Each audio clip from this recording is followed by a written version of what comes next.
Welcome on in, golf fans. It's your boy Gsluke here with our round 4 live stream for the Farmers Insurance Open. Gonna get you guys ready for all your bets and props tomorrow with a look at some of the stat averages, a weather report, what I expect from the golf course in terms of conditions, and then afterwards a deep dive through all the different boards, including Underdog, Prize Picks, all the matchups and three balls that you want to talk about to get you ready out there for the final day. This week has been amazing out there for our ROI. Every single free slip that we've put out has hit this week. So hopefully, once again, you guys have been tailing throughout the weekend. If we can try and put that perfect record to the test once again out here for our Sunday exposure. So we'll go through some of those bets. I already have a few entered over there on Underdog. We'll deep dive the Prize Picks board as well. And I already see we have Mark down there in chat who says the Underdog strokes lines are one top shot too low. Totally agree. And yeah, fades are inbound. So we'll talk about it. Yeah, you noticed my tweet about the same thing. It's going to be a pretty tough round out there tomorrow. So in terms of your scoring averages from today,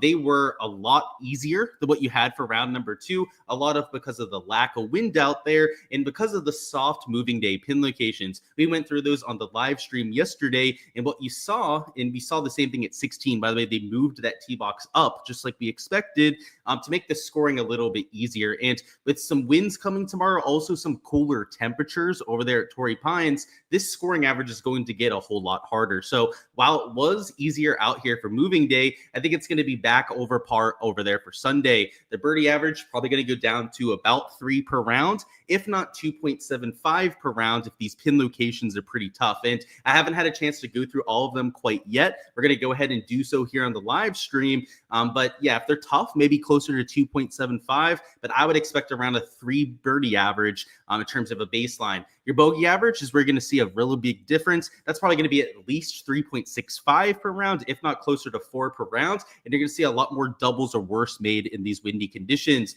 Green average going to go down as you would expect. Maybe not close to the 9 per round that you had in round number 2, but closer to 10, maybe 10.5 green regulation is what I would expect to see over there on Sunday. And then your fairway average, which went down to about 6.65 per round over there in round number 2, will probably be about 7 per round. And the reason I say that is we've got some wind in the forecast for tomorrow. If you take a look at this HRRR forecast, it's calling for about 12, 13 miles an hour sustained, wind gusts in the high teens to lower 20s, and temperatures about 10 degrees lower than what we had for the first few days, which might not seem like a massive difference, but with the cloud cover, also that lower temperature, you're not going to have the ball flying nearly as far. And at a golf course that's 7,800 yards, it also has as deep of rough as what you have around here. It's going to make the place play a whole lot tougher. That combined with a wind direction that is atypical for this course is, I think, going to make it play a whole lot harder. And this wind direction, by the way, is the exact opposite as what we saw for round number 2. And that was when all the par 5s were playing into the wind. Now, 2 out of the 4, I should say, are playing directly downwind. 1 out of the 4 is going to be on a side wind, and only 1 out of the 4 is actually going to be back into any wind over here for tomorrow. So it's going to be a different dynamic over there on those par 5s. I think a lot more reachable over here in round number 4, but the holes that are back into the wind, which is a vast majority of your par 4s and your par 3s, not all of them, but like I'd say at least 60% of them are directly back into the wind, are going to play exponentially more difficult. So your iron play, your off the tee play is really going to matter when you're playing directly into some of these sustained winds. So that's why I think the scoring average is going to change so much. When we go hole by hole, I'll tell you where some of the wind directions are coming from. I already went through hole by hole just a little bit, especially on the par 5s, because I think this wind direction is going to make a big difference. So let's go through a few of those here together. Let me actually bring up the shot tracker so we can do so together. I've got the pin locations up as well, so we won't have to worry about that. And I think it's going to be a really tricky round. So let's go ahead and confirm our suspicions here, I guess, if that's the kind of setup that we're going to get. So let me bring this up. Let me bring up the greens over here. And yeah, a lot of value to go through. So we're going to try and do this quickly. Check out pick 6-2. I guess I can. Not really my thing, though, so I probably won't. Kim says, is Wesley Bryan over 2.5 birdies a trap? It could be. We're going to look at a few 2.5 birdies and talk about it. I personally kind of like Matthias Schmid for an over at 2.5 birdies. But when we go through the par 5s, you'll see why I think that overs on birdies could make sense, but that overs on strokes are going to make sense as well. And then how much less does the ball fly with the temperature change? I don't know the exact percentage, but it's probably a solid 5% less distance, maybe 10% if it's truly 15 degrees cooler, but it makes a tangible impact. You've seen that at events in the morning, right? If it's cool in the morning, like 40, 50 degrees, a lot of times it plays over par until it'll heat up out there. So let's go through these pin locations. So first off, hole number one, it's going to be in this back left corner. Just to show you that on the sheet up here in the top left, about 7 paces from the left, and then hole 25 paces on. So it's going to be up here in this little back shelf.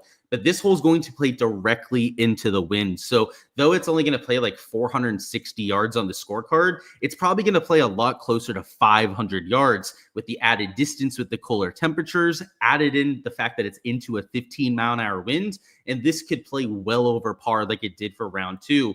Hole number two plays, I believe, side wind. So this one's not as difficult a hole, at least when it comes to the elements. But the pin location at two is going to be very gettable. So if you can hit the fairway here, this is going to be one of the few opportunities that you have just to show you the slopes that you're working with, a little bit of a backstop here in the center of the green. But here in the front, it's less protected by some of the bunkers on the sides, and it's just a shorter shot into the green. 3 is going to be directly into the wind. So 3 is over here on this front left corner. So this kind of depends on where they put the tee box. If they move it up like they might do because it's directly into the wind, like for example, for rounds 1 and 2, it was played over here on this side of the tee box as opposed to way back there in the back. If they move it up over here and they play to this front left corner, it's still going to be tricky because of the wind direction directly in. But it's not going to be nearly as difficult as if they played that pin location to the back tee box. So I would say a lot of 3 scoring average is going to come down to where they're actually hitting the ball from. But if it's an up tee box, it's still probably going to play over par because, you know, a shot this far downhill into a breeze is never an easy feat, even for the world's best golfers. Hole 4 is in the very back corner. This one's directly downwind. So like last hole was into the wind. This one's a lot easier. So this is going to be a lot shorter than what it was for the first few days. So though it is a longer par 4, it's probably only going to play like 430 yards. So I would expect to see some players that hit the fairway even have wedge into this green. But because it's way in this back corner, like they know the wind direction, right? They looked at the forecast. They obviously accounted for that. Here at 4, they put it in that back corner to try and make it a little bit trickier. If they had put it up here on one of these front little corners like they did for round number 3, then people would have a wedge in, a little backstop over here, and it wouldn't quite be a Sunday pin location. So you can already see where they're trying to make this thing difficult, right? Some of the harder holes, like hole number 1, for example, that's directly into the wind. 2, even though it's a side wind, right? They tried to make that one a little bit easier. You know, you see harder pin locations on the ones that are downwind that tell us that it's going to be a pretty testing day tomorrow. Hole number 5 is a front pin location. I would argue it's probably the easiest pin location that you can get on this kind of hole. I'm not exactly sure on the wind direction here, but I'm pretty sure it's either downwind or a direct side wind over here at hole number 5.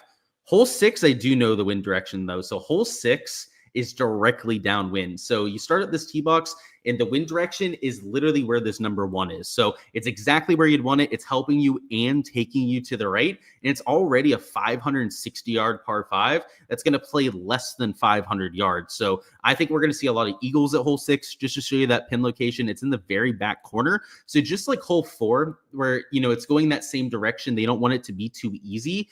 They put it very in the very back corner to make it a harder pin location. But because it's downwind, it's going to play so short, you're going to have plenty of room to hit a long iron close. So I think you're going to see at least a few threes over there. And it's not chip-ins like you've seen the first few rounds. Hole number 7 is in the very back corner. So this is already a tough par 4. So this is another one of those dicey pin locations where I think you're going to see a good amount of bogeys, especially because I think this one is slightly into the wind. Hole 8 is 164 yards. I believe this one plays directly downwind, so it is a little bit of a reprieve compared to some of the other holes, but it's already a short par 3, so it's not like you really needed that wind anyways. And because of the shape of this green, and let's look at the pin location, I guess. Pin location's down here in the very bottom left, which is one of the easier ones because of this little backstop. Because it's downwind, it's going to be hard to hit it close. So you're really going to have to just land it just over this bunker and hope that you catch the slope and bring it back. But what I think you're going to see a lot of, especially if the wind really kicks up in the afternoon, are guys that hit the green and end up on this top shelf or even in the rough over the green because of the downwind aspect, especially if it gets like gusty towards the afternoon.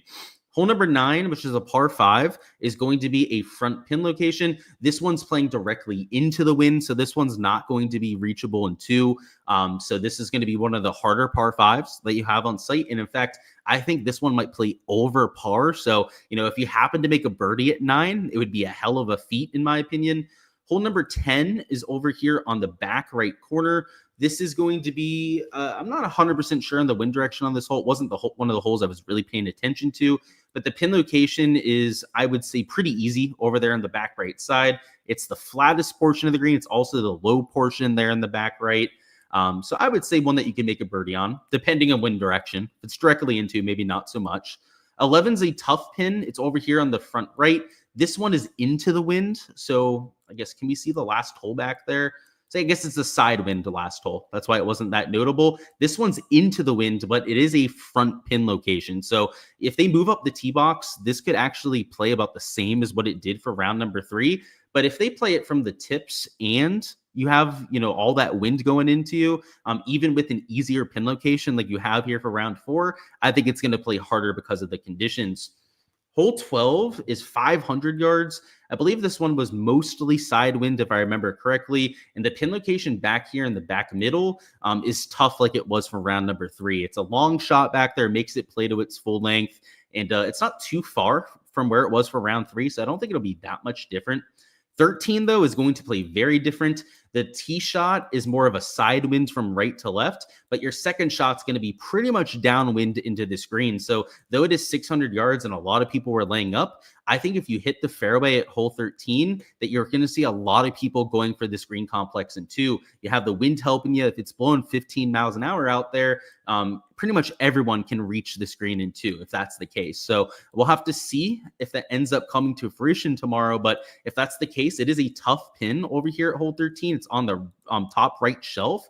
So just because you get it greenside is not a guarantee that you're going to make a birdie. But the miss over here would be the miss either in this bunker on the right side or on the right side where you have a flat chip to that pin location.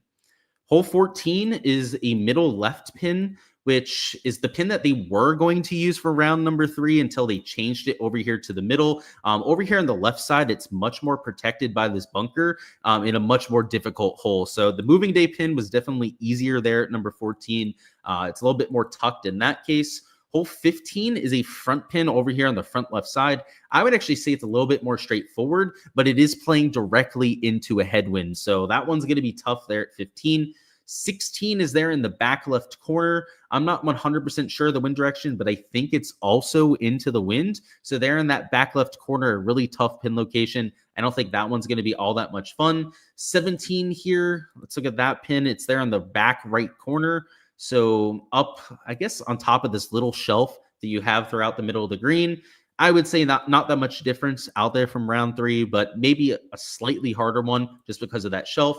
And then finally, 18 is here in the bottom left corner, and 18 is going to play slightly downwind. So the fact that it's on this bottom left corner, that's where you can see eagle chances if you can hit a shot in, and it's kind of downwind. I think you're going to see people going for this green in 2, just like you saw at 13, and like I think you're going to for sure see at 6 because of how short that's going to play. And this is why I think birdies make a lot of sense, because you have 6, which is like going to be the easiest par 5 ever. It's going to be like 500 yards. You have this one, which I think you can go for 2 on. 13, which I think you can go for 2 on. That's 3 legit birdie looks right there. And you have guys posted, we had questions about it, at 2.5 birdies.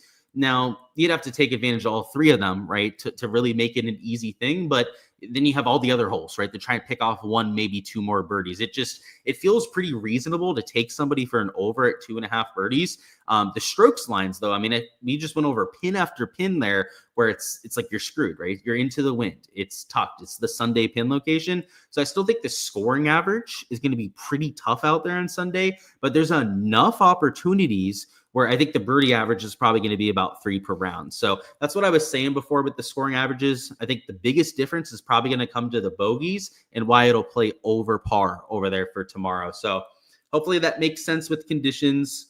Grazerman over 71.5 on Underdog. That's actually a prop that I've already taken. So let's go ahead and hop into that now. What's going on, Joseph? Welcome on in. Hopefully you're having a solid Friday. So yeah, Grazerman is one of the props I've already played. So He's actually off the board as of right now. So let me refresh this and see if he got reposted. There were a few guys I've already played. So let me get a sip of water here about Underdog. Takes its good old time to go out there and load. So that one moved, right? That one's there at 72 strokes already. Let me see what they have Mav McNeely at, because Maverick McNeely was another player I was looking to fade. Also bumped out there to 72 strokes. So they're definitely getting pretty quick with the bumps. Obviously, the Patreon page already got those slips before I went live there. So that's the reason for some of those bumps. I apologize. But of course, I got to let my Patreon members eat first. That's just how it goes. But a few other props I was looking at as well. So one of them was this over on Andrew Novak birdies. So we just mentioned that I think those par fives are going to be scoreable. And last year, Andrew Novak was the number 43 birdie maker on tour. And while a lot of times I look for the guys in contention and try and fade them for strokes, the guys up top are hitting the ball the best. They are, in most cases, putting pretty well for that given week. And while I think a lot of these guys are going to make mistakes, as we went over on those pin locations, I think that guys towards the top that are playing solid golf are also going to make a handful of birdies within that same kind of round. So an Andrew Novak at 2.5 birdies, he's over here on Caesars William Hill in minus 150 for his over. You know, you give him to me at even money on a site like Underdog, and I'm going to be a buyer long term. So he's one of the few props that I've already entered. And a few of the other ones I've entered, I already showed you the Harris English one we'll look at as well, but I already showed you guys the McNeely and the Grazeman ones I already took. But yeah, Harris English was at 72.5, and I took him for an over, and that unfortunately got bumped to 73 as well. So like I said, they're a little bit bump heavy tonight. Reason for that, by the way, just to show you the value, you had minus 165 odds over there on Harris English. On a Max Grazeman, it was minus 160 odds. And then McNeely up here at the top was also minus 165 for the over. So obviously well into that plus EV range, if that's your sort of thing. But there's a lot of other props that have plus EV value. So just to show you a few, this Keegan Bradley prop is minus 150 for the over. Who else has a bunch of juice? Let's see. A lot of guys that are closer to even money, I guess. They're at like 73.5. But like a Keegan Bradley, if you wanted to go out there and mix in another fade, like he'd be a perfect player to use, right? Because he's over here at 71.5 strokes. You're getting that minus 150 value towards the over. And just to compare him over here on the prize pick side, I believe he's at least a stroke higher. So they actually don't have Keegan Bradley up. But what you can see over here is, I mean, Sahith is at 72.5, right? So somebody like Keegan, who's that same tier of player, like that's an entire stroke higher than where they have him over here. Like, I guess that could be the combination that you could go with. Now, it's not the exact one I entered. I don't have this Keegan Bradley fade in myself. But in general, guys, I think the conditions are going to be very difficult. And that's where I'm siding for a lot of my exposure. I think any positive stance plays should likely be overs on birdies. And I think your fades, you should be sticking to overs on strokes for the most part. So over here on the prize pick side, something I wanted to find a pairing for, and they actually ripped it off the board. That's crazy. It was a Matthias Schmid over on birdies, and it was minus 180 for the over. And they went ahead and just ripped that off the board. It's not even up here anymore. Gosh, these sites are just crazy today with the bumps. It's hey, if they don't want action from people, I guess they're not going to get it, right? I'm not the kind of person to go out there and just force stuff in. So hey, that's less action they're going to get from me. I'd like to put in, I have to say, I did want to enter that prop, but hey, if I'm not going to enter it, it is what it is. I'm not just going to like replace it with something for the sake of it, is I guess what I'm saying here. Let's see. KH breakdown. Can he win? Can he win? Yes. But I can already tell you, Noah, from going through his stat profile earlier today, that it was a lot of putting over there in round number 3. So it's not the best stat profile. He's kind of been luck sacking it the last few days. I believe he's like number 3 in the field when it comes to shots gained putting. So that worries me a little bit, Noah. But yeah, he's a proven tour winner. He's done it before out there. He's, you know, a President's Cup player. He's the kind of guy who's been used to pressure. I wouldn't throw it past him to go out there and get the job done. He's got to make up quite a few shots, that's for damn sure. But he's definitely got the pedigree to get it done. I wouldn't throw it past him to go out there and win, right? He's a legit guy. Look at him there at 74 strokes. I gotta say, this prop board over here in Prize Picks, that's like a whole stroke and a half higher. I've been looking at some unders over here on strokes. So I know I wanted to talk about that Matthias Schmid over on birdies, which, by the way, just to show you why I liked that so much, you can see that minus 180 there over there at 2.5.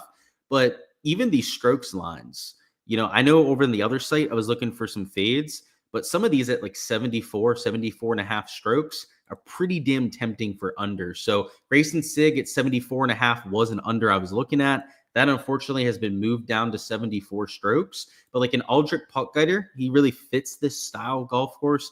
Like I was kind of looking at him for an under. And just to show you why, Aldrich over here is at 73 and a half. So I guess it wouldn't be massive value for the under, but he is 0.5 lower. And Andrew Novak is minus 145 for his under at 73 and a half. So, if you were looking for an under that's plus EV value, Novak could be that sort of play.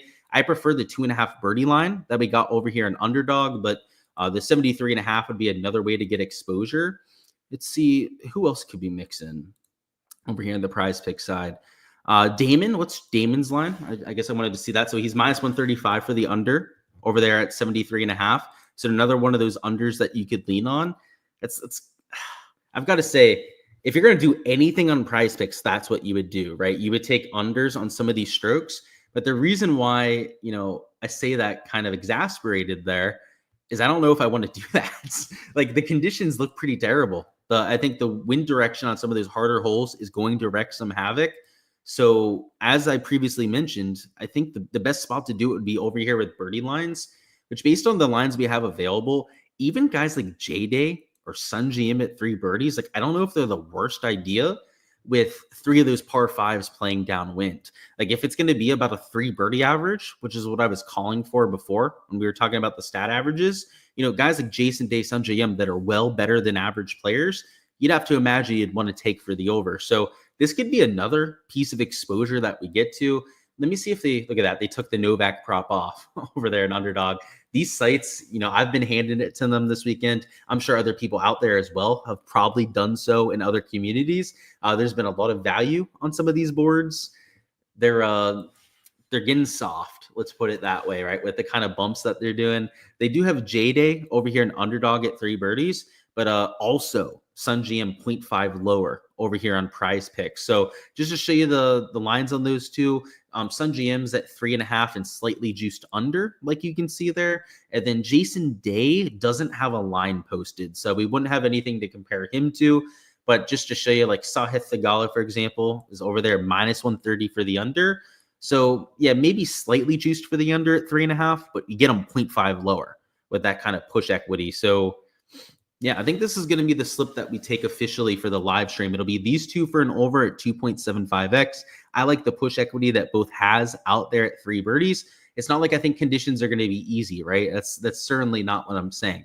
Over here with the slip, it's more so that those par 5s, I think, are going to be reachable, going to be gettable for these kind of players. And then they mix in one more birdie on top of that, right? They birdie 2 of those 3 downwind ones. They go out there, they find a 15, 20-foot putt on one of these other putts, and they're right there at 3 with anything better being a hit for us. So that's what I like. For them to go under, they're going to have to squander all of those downwind par 5s. They're going to have to miss all their 15 to 20 footers the entire day, only have 2 birdies. Like that just feels like the much lower percentage outcome than them going over this kind of 3 birdie line there. So that's what we're going to take for the free prop slip. Obviously, all the exposure I'm taking is posted over there on my Patreon page. If they repost that Novak prop, that would be fantastic. But in general, the Underdog side is, I think, all for fades. There are a lot of discrepancies here compared to what they have over there on prize picks. So just to kind of like point out a few, I already showed you the Keegan Bradley one, right? He's probably a stroke too low compared to where he should be. But let me type in strokes just to make it a little bit easier to go through these. Like a Hideki is a whole stroke and a half lower. A Sunjay is an entire stroke lower. A Jason Day is a stroke lower compared to where he is over there in prize picks. There's a lot of overs that you can go out there and mix in, right? That's why I was on guys like McNeely and Grazerman when they were 0.5 lower out there for fades. This board in general, those won't be the only kind of fades I'm going out there and entering. There's going to be more that I enter before lock tomorrow. So Underdog's probably the best spot for that. The other reason I say that too, these are just 2 random props. So it's not necessarily a combination we're going to take. 2.7x payout over here on the Underdog side. if you take 2 fades for strokes over here on Prize Picks, just to show you what that would look like. Again, these are just random props, not a slip I'm entering. It's only 2.5x over there on Prize Picks. So if you're going to enter those fades, which I think is probably the move over here for Sunday, for most your slips, right, there's a few exceptions like we had there with those birdie lines. The fades are best entered over there on Underdog, though. Let's see. Yeah, Hideki over 71 would be another one. We have a question about Sig at 2.5 birdies. Yeah, he's hitting the ball well. He is a good wind player. At least historically, he's been a pretty good wind player. 2.5 birdies, I kind of prefer longer players, but I would lean over for sure. What's going on, Michael? Welcome into the live stream. If you have any questions, any props you want me to deep dive, just let me know, and I'll get them done for you. So we're going to go through some matchup props now. So we've already went through all the prop stuff that I really wanted to go through. Of course, guys, for all the other pieces of exposure I'm getting to, feel free to go ahead, check them out over there on the Patreon page. Link in the description of the video to go out there and join. Check out all the different pieces of exposure. And not only that, also all the stat deep dives, all the weather notes, all of that as well. But in terms of matchup betting, just like I said, for rounds 1 and 2, it's usually looking at these shots gain metrics and trying to find guys that have some sort of an edge that we can exploit. And Sam Ryder was one we were looking at yesterday, and he didn't quite get the job done over there from the 3-ball perspective, but the shots gained profile looks really good heading into Sunday. So he was somebody that I was looking at over there from the showdown. I'm going to be playing him over there in some fantasy lineups, but he gained 2 strokes approach, and then he lost just over a stroke over there with the putter. He's normally one of the best putters that we have in the world. He has really good course history around the South Course here. Of course, almost a near winner at the Farmers a few years ago. So Sam Ryder, I'm kind of curious who his 3 balls against, because he feels like the guy that even out of it, like he's way behind on the leaderboard, right? He's not going to win this many. He's not even going to top 10 most likely. But he feels like the kind of guy, look at this, and he's the least odds of anyone in his group to go out there and win, that could pull a really low round out of his ass over here on Sunday, because he's just not making any putts. He's actually hitting the ball a lot better than you'd expect. He's against JJ Spawn, who should for sure be the favorite. He's the best player out of these 3. But Rosner, let's take a look at the stats, and then we'll do a deep dive on Spawn as well. So Rosner, let me type his name right so it actually shows up. He did gain over there an approach, but almost the same kind of stat profile where he lost off the tee and then lost with the putter. So I wouldn't say that he has a massive leg up over somebody like Rosner, but I would, at least from the shots gained perspective, but I would much rather have Ryder because of that course history and the fact that he has longer odds. And then let's look at JJ Spawn. So hopefully Spawn didn't play all that well, and you can see he was kind of just average across the board. Now let's take a look at them across the entire event. So let me star Rosner so he's easier to find here.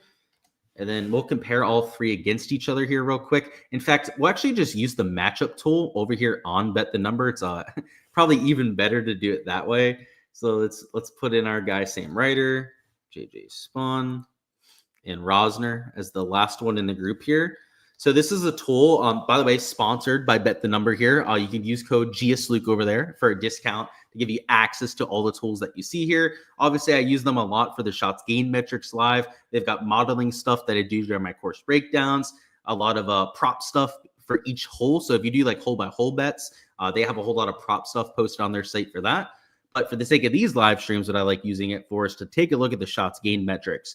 So if we take a look at the averages over the first 3 days, you'll see that the approach favors Ryder, which is really the main thing I wanted to look at on here. And then the putting, they've all been pretty bad putting, right? So I think that they could all see a little bit of putting regression, but Sam Ryder was especially bad yesterday. So I think that he has the biggest chance to go out there and have some putting regression. You can see he has the highest shots gained total of any of the players out here in the field, and also the best shots gained approach. So if we just take a look at round 3, right, it makes it a little bit easier to compare him here this way. You can see Sam Ryder, despite not having his putter, was the best at just about everything, right? He was tied for the best in fairways, greens, birdies, pretty much every category over there on that left side. So I think he has the best stat profile, the best course history out of all 3 of these players. And the analytics, despite a very hairy, not a very sexy round out there from Ryder, it favors him compared to these other players out there. So kind of like that. If we take a look at round 2, I guess they weren't playing all the same golf courses earlier in the week. You can see the approach from round 1, also on the South course, favored Sam Ryder over somebody like a JJ Spawn, and he's the biggest competition over there at plus 120. So just for the sake of checking the odds to make sure we're getting the best number, let me see where they have this matchup. So Sam Ryder's plus 230 over here on FanDuel. If I can get the same number over here in Hard Rock Bet, which is always a little bit of a doozy. Sometimes the numbers are better, sometimes they're worse over here on this book. I may have to add some exposure myself. So let's see what we have. Sometimes they don't have the odds posted quite yet. Sometimes they do. Let's see if they can surprise us this time around. And unfortunately, it doesn't look like they've posted the board quite yet. So I'm going to have to check in the morning the kind of number that I can get on a Sam Ryder. But he's one of those 3-ball matchup bets that I'm for sure trying to look at.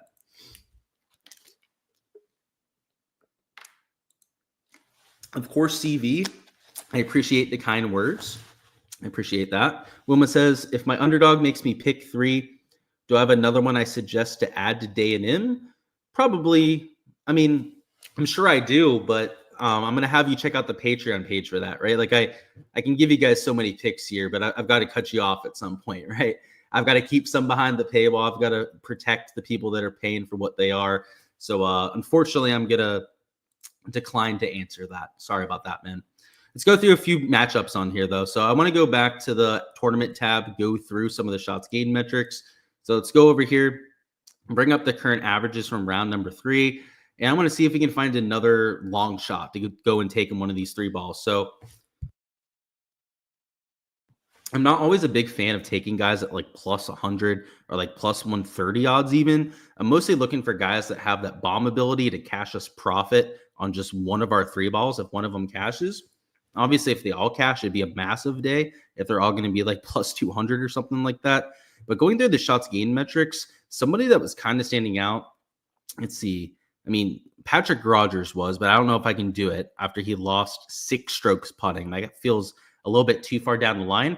But Luke Clanton, he played about his worst round that he could have possibly had. The dirtiest golf he could have possibly seen from Luke Clanton.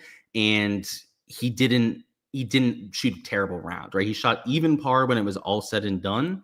I know conditions are going to be harder, but when you had those really windy conditions for round 2, he went out there and shot 72 as well. And he had 5 birdies over there on his front 9. Like he feels like the kind of player that you could take over here on this kind of round and he'd be okay in these kind of conditions. He's from South Florida. I've played golf with him before, very familiar with Luke Clanton's game. And he practices in these kind of conditions all the time. Now, not on the West Coast, not at a Torrey Pines level golf course, but if we take a look at these matchups, like maybe we could find something there. I don't know who he's matched up against quite yet. So I guess nothing over there on DraftKings. Damn, that sucks. I really wanted to bet on him. So here he is. He does have a line over here on FanDuel, though. He's against Taylor Pendrith and Noah Goodwin. So I don't know that much about Goodwin other than that he's one of the new guys out here on tour. So let's take a look at his stats. So he was pretty good on approach, but he also lost over there with the putter. And then let's see what he's done outside of this event, though, because I don't know much about him. So he missed the cut his first 2 events. He did T14 at Q School. So he has, I guess, temporary status based on that. But I mean, look at this. He has not played very much, right? Like he had a few starts in 2018 way back in the day. And then, you know, a few starts over the last month or so, and none of them have gone very well. So I hate to say that I'm not worried about him tomorrow, but I'm pretty much not worried about him in that kind of situation. And then it was Taylor Pendrith, the other guy that he's going against, who Pendrith is a world killer, right? He's plus 110 for a reason, whatever his odds were over there on that site. But he lost on approach in round 3. He also lost with a putter, which is kind of his thing. He's been really struggling with the putter the last month or so, but he also didn't have his irons out there in round number 3. So Luke Clanton, I know it wasn't his best stuff. You can see over here, lost 1.4 with the putter, but he gained off the tee. He gained with the irons, and he didn't even have a particularly good day when it came to his results overall, right? To go back to round number 3, he had 3 birdies on the day. They were all towards the end of his round. He had multiple 5-foot misses for birdie on the day, which is why he lost nearly 2 strokes in that category. this feels like another one that I'm for sure going to try and bet tomorrow. So the Sam Ryder one, I'm going to see what kind of odds I can get on it. Same thing over here with Luke Clanton. But those are the kind of matchups that I'm actively looking for. And there'll be more that I'm looking to enter by the end of the night. Of course, right, posted over there on my Patreon page. Mostly on the Discords where I post that kind of stuff. If you guys are looking for 3-balls and matchups, they're not really a part of the Patreon page that I like post every single day, but they're starting to become the process, bigger part of the process, I should say, now that we're getting into 2025 and I have the tools to use over here on Bet the Number. But let's look through that one as well, right? Let's put in Luke Clanton into here. Let's put Pendrith in here and then Goodwin. We'll put all three of them into the matchup tool. And if we do so for round number 3, that's where they all played the same golf course. You know, Clanton only leads in one category, but it's by far the most important category, right? He gained on approach compared to these other 2 players, whereas the other 2 lost strokes out there in approach. Off the tee, they were all 3 into the positive, but Clanton definitely could have done a little bit better. But if you take a look at Luke Clanton long-term, right, in his long-term stat profile, I mean, look at the off the tee stats. It's green every single week, right? He had one loss over there at the 3M Open. He had a few balls, too many balls in the water that week. That's why he went out there and missed the cut. But typically is well into the positive. So I'm not that worried about him in that category. He's one of the best drivers that I know that I've ever played with. Really good approach player as well. That's really what we're leaning in on. So that's why I like Luke Clanton in that kind of situation. And you can do that with the rest of the board as well, right? You can go through these shots gained metrics and try and find more of those poppers. You don't just have to use approach. You can also look at ball striking, which combines off the tee plus approach. So looking at the top end of the list, like a J-Day might make a little bit of sense.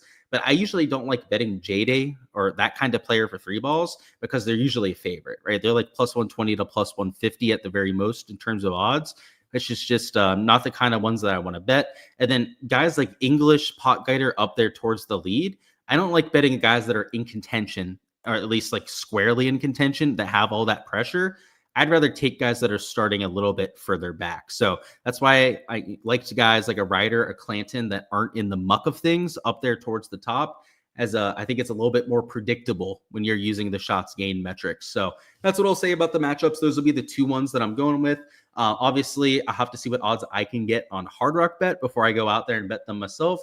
But they've been pretty good with the odds so far this week. I think every single matchup that I've said here on the live stream, I've been able to enter myself. Not always for the same, if better odds, but mostly at least close to the odds that we're getting over here on Fanduel. So hopefully we can make it a solid end to the week. But that's all I've got. Let me see what else is going on in the chat. Can I make a Patreon link for the Discord? Yeah, just DM me if you need a Patreon link. So that's always the case there, Big Two. I know you've been around for a while. Just DM me and I got you, bro. What's going on, Birdie? Who's a guy I would like to fade in a matchup with the wind? You like Springer versus Johnson? It's a good question. So if I'm fading a guy in a matchup, usually what I look to fade guys, it's perfect thing to look for as well, by the way, is guys that gained a whole bunch of strokes putting, right? Guys that were way over their head out there with the flat stick. So if I was looking for guys to fade, I know we had the question about Gsluke before. I think it's somebody who played him this week, so I feel bad saying this, but like Gsluke is like a perfect fade candidate, right? Lost on approach, gained a bunch with a putter. Kevin Tway, who you can't really target in matchups, right? He sucks, right? You're not going to get any good odds, right, against a player like Kevin Tway, but like he'd be a really good fade candidate. But if you're looking at guys at the top, like Harris English, I guess can make a little bit of sense. You could say Novak, but Novak still had solid approach numbers. But the ones that really stand out, like a Wesley Bryan, that looks very unsustainable. He'd be somebody that you could try and bet against. And then just for the sake of your question, let me bring up Springer and what he did today. So yeah, he lost a stroke on approach. It'd be that same kind of thing, right? He wasn't hitting the ball nearly as well as what you would have hoped for. So yeah, if you can find a matchup against him, I'm not against that. And you're thinking Zach Johnson, or are you going against Zach Johnson? I'm not sure with the way that you worded that, whether you're taking Springer or Zach Johnson there. But if you're taking Springer, I guess think twice about it, because those shots gained metrics were a little bit off. And yeah, if you need the Discord link, just DM me on there, because I'm not going to post it in the live chat, right, for everyone to join. here that hasn't paid for my Discord, right? That wouldn't make any sense. So DM me over there. I can get you that link ASAP. But that's all I've got, guys. I appreciate you guys stopping by as per usual. Smash that like button if you haven't already. Subscribe so you don't miss any of the content to come. That'll include our course breakdown out there for next week at Pebble Beach. We'll have all the content to come as well, including our DFS and betting breakdowns, the showdown betting streams out there throughout the weekends. So subscribe so you don't miss any of that when it goes live. And let's have ourselves a Saturday over there for this week.